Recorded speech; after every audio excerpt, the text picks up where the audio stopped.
Hello, hello, hello. Welcome to this week's Everyday Inclusion and Belonging. I don't know about y'all, but it feels like the world shifted in the last week or so. And I wanted to have this special session really thinking about inclusion and belonging and how COVID-19 is impacting that. Fear is really powerful.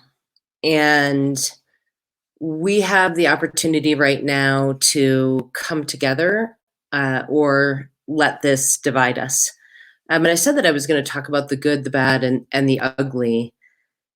The bad and the ugly that we're seeing right now is racism, ableism, and ageism. And racism is looking like calling this the Chinese virus.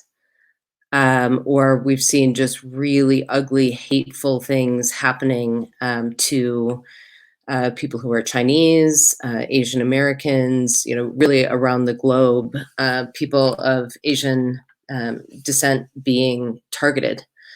And we all need to be upstanders, not just bystanders when we see something like that happen.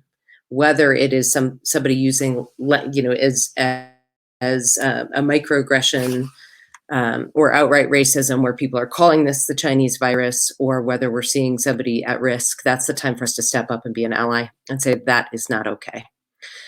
The same is true far more subtly in some cases around ableism and ageism. And that looks like this: when people are saying the only people at risk here are those with underlying health issues or the elderly, as if those people do not matter as much. So check your language. If you see somebody, or if you yourself have said that, well, I'm not at risk. Really, really think about that, and think about the implications of what you're saying for people that live with this every day. There are folks that you work with that are on your teams that do have those underlying health issues and are at risk. And whether it's the flu season or whether it's what we're seeing with COVID-19, our behaviors really show to them how much we value them. And thinking about the fact that now we're seeing things be put in place that we could have been doing all along, but we haven't been. So here are some tips and ideas for inclusion during these unprecedented times. The first is be kind. Be kind. Everybody is really, really on edge right now. And just know that tempers might be short, behavior might not be great. Give people the benefit of the doubt. And check in on people. Check in on people that, just consistently, because, I know for myself, every day is like this, right? That there are the highs and the lows, and we have that's an easy thing to do.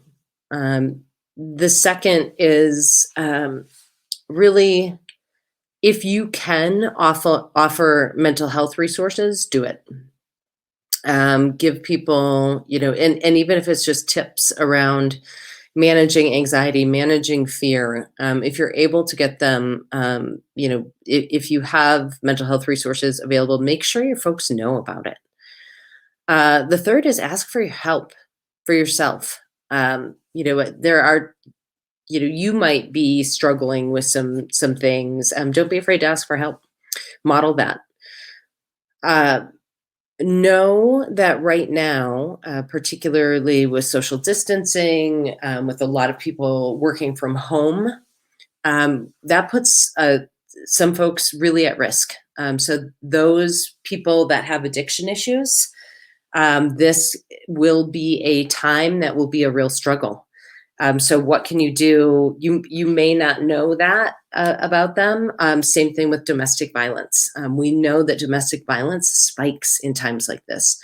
So really watching for the signs of both of those, making sure that you have readily available, whether it's on web pages, whether it's a portal that you have, all kinds of, so whether that's your mental health resources, addiction, domestic violence, ways that people can reach out, phone numbers, local resources, really get those in people's hands, right at their fingertips, so that they don't have to search for those. That information is really readily available. Now let's talk about sort of the post, when people that do work from offices are going back to offices. I really want us to think about the fact that you have people on your teams right now who this has been their reality for a long time, whether they are work from home, whether they have underlying health issues that have had them have to be remote at different times. And I'm seeing which is great. I'm seeing all these posts about like, how to manage your schedule, how to manage your stress, best practices for remote teams. Fantastic. Let's use those posts. Let's not all just go back to the office. And those people that are still, because they are a person with a disability, or because they, any number of things, that suddenly we forget about them. I had somebody say, it's not that we haven't been able to make accommodations, it's that we were choosing not to until it impacted the bulk of the population, and really letting that sink in. So thinking about, how can you make this repeatable? How can you make it so that you're checking in on people?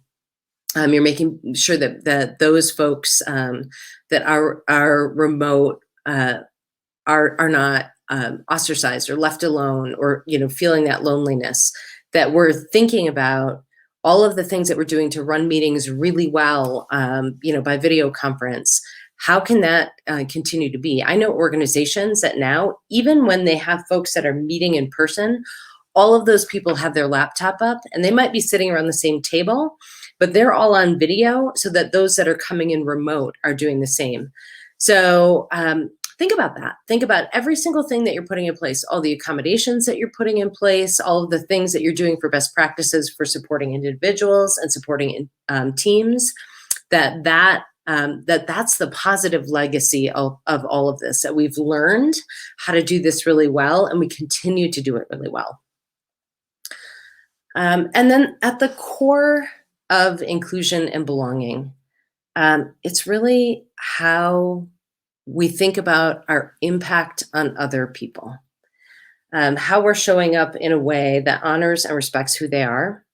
And I think this is putting that front and center. So really thinking about being kind, offering those mental health, addiction, domestic violence resources, that we're taking all of this opportunity to learn about best practices for remote work. We're including that, and that we are being an ally and standing up when we see the racism, the ableism, and the ageism. Everybody wash your hands. Know that this is about social distancing, that we're all in this together. And let's choose to let this bring us together rather than divide us. All of us individually have a role in making sure that this is a time to shine. And this is a time for us to really make sure that we're getting everybody through this together. So